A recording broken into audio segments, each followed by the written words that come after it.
Ventilator ya, di mana ventilator itu adalah alat bantu pernapasan ya. Yang pertama, pasien-pasien yang terjadi gagal napas ya, di sini ataupun pasien yang beresiko terjadi gagal napas, maka perlu dipasang ventilator ya. Jadi ventilator ini adalah alat bantu pernapasan ya. Dia memiliki mekanisme ya, di sini ada beberapa settingannya ya. Ventilator ini nanti disambungkan langsung ke pasien. Jadi sebelum dipasang ventilator, pasien harus dipasang dulu intubasi ya, diintubasi dulu, dipasang ETT, endotracheal tube ya. Setelah terpasang, nanti disambungkan dari ventilator ke ETT tersebut ya. Nah, di sini ini adalah alat laryngoscope ya untuk intubasinya. Nah, ini bisa dilihat. Ini laryngoscope ya untuk intubasi. Di sini ini ya, nanti ini untuk masuk ke dalam mulutnya ya untuk intubasi. Nanti di sini ada ini nanti mantra. Nah, ini adalah trachea tube-nya. Jadi kita pasang ini, dibantu nanti ini untuk masuk ke membantu masuk trachea tube. Nanti ini ada ini, nanti ini pepet dimasukkan pasiennya. Jadi dia langsung masuk ke jalan napas ya, masuk ke paru-paru langsung di sini. Ya, jadi dibantu oleh alat endotracheal tube. Di jalan napasnya diselamatkan dulu, khusus untuk pasien-pasien yang bermasalah dengan airway ya, jalan napasnya tersumbat. Maka untuk menghindari jalan napas terjadi sumbatan, maka harus dia dibantu untuk menyelamatkannya dengan pemasangan ETT dengan menggunakan laryngoscope namanya ya. Nah, ini nanti untuk sambungan ventilatornya ya. Jadi ini akan disambungkan ventilatornya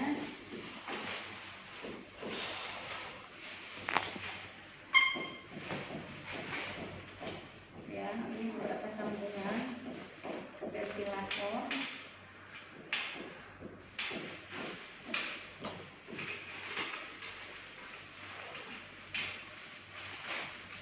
Nanti kita pasang.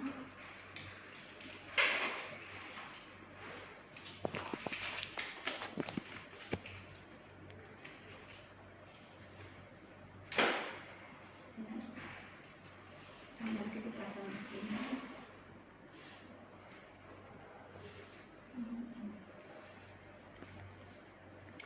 Jadi nanti sebetulnya ini mekanisme ini yang sudah tidak terpakai sih Bang. Nanti ini disambungkan ya, disambungkan ventilator ke sini. Ini alatnya ya untuk penyambungnya. Karena kita menyelamatkan jika terjadi masalah di airway, di jalan nafas ya, misalnya pada pasien-pasien PPOK ya, pasien-pasien PPOK ini beresiko sekali untuk terjadi gagal nafas ya. Makanya kan yang perlu kita lihat itu adalah saturasi oksigen dengan menggunakan apa? Saturasi oksigen dengan menggunakan oximetri ya. Kalau sudah dia saturasi oksigennya di bawah 95% ya, berarti saturasi oksigennya sudah tidak bagus. Ini kita hati-hati, jangan-jangan pasien dia di paru-parunya sulit untuk berkembang ya. Makanya perlu diselamatkan jalan napasnya itu dengan memasang, kita intubasi dengan memasang ventilator untuk alat bantu napasnya. Ini kalau dimasukkannya ya, yang tadi sudah saya jelaskan, ini kita siapkan.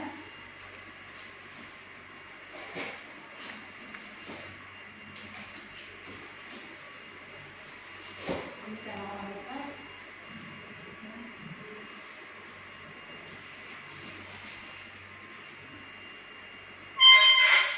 Posisi kita ada di, kita pasang dulu ya.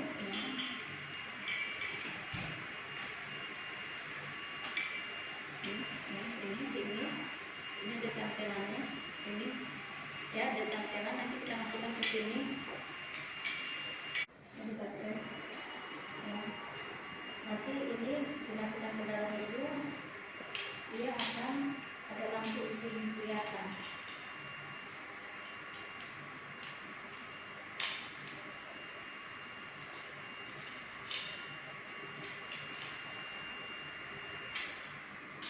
Kecil.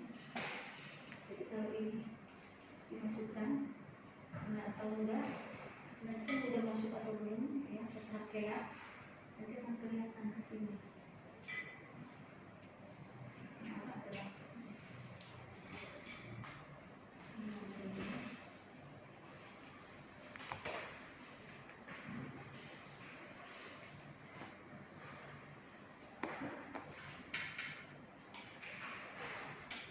Ya.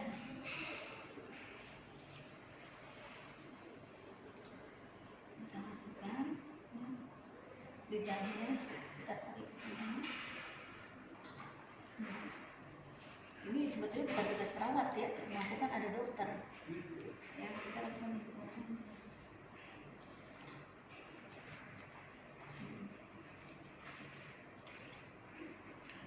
Nanti kita di sini.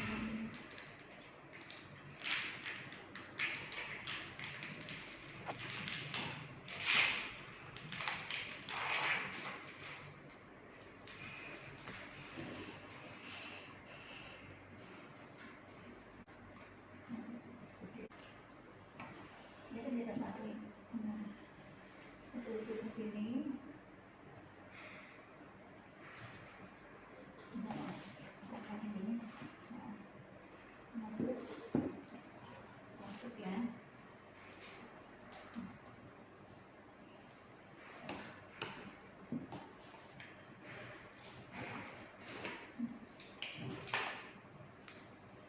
Kita masuk.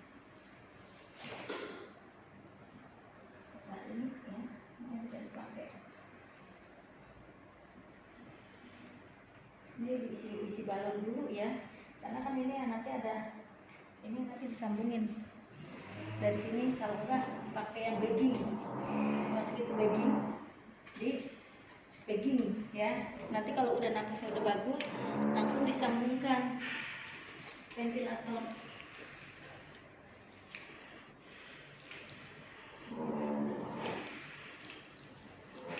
Kita disambungkan sini ya.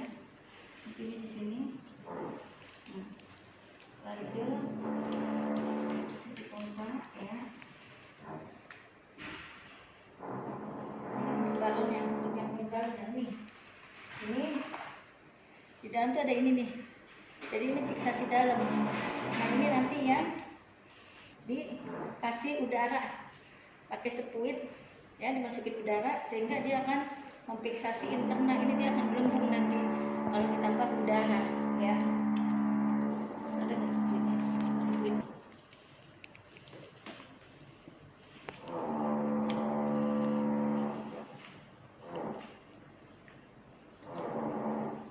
Ya, tunggu kan? Kita tarik lagi, tambahkan lagi udaranya. Ini untuk fiksasi. Ya. Nah, kalau udah terfiksasi ini, sudah, ini kan nanti disambungkan nih. Ini yang ini udara ini. Ini lepas. Coba kita ulang yang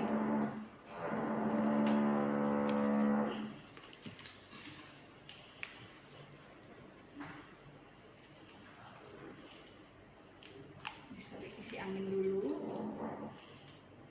Baru ini ya. Nah, ini untuk fiksasi. Tandanya seberapa? Di sini ada 5 liter. Masukin udara 5 cc, masukin udaranya cukup. Ya. Kalau yang ini nah, ini nggak ada. Adanya biasanya dibungkus ininya. Ya, mandrennya. Coba kalau pakai yang besar. Tadi yang kecil. Batang. Jangan center. Tarik ininya.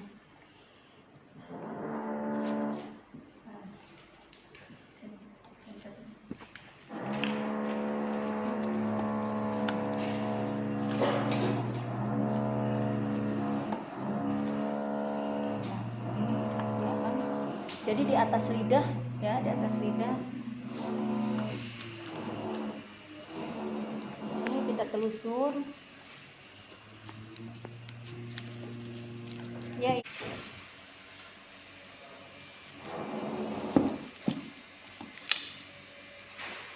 Nah, ini bukan ukurannya ya. Nanti masuk kayak tadi ya. Kalau sudah masuk,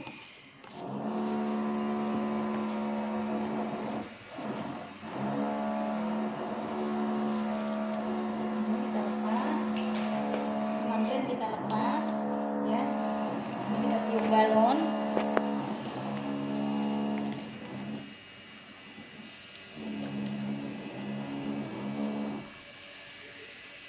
Bung ya, ini nggak masuk tuh, jadi balon ada di luar. Nah, mulutnya terbuka. Ini kan dia karet nggak akan kempes lagi ya, elastis. Nah, ini yang disambungkan ke baggingnya ya, bagging.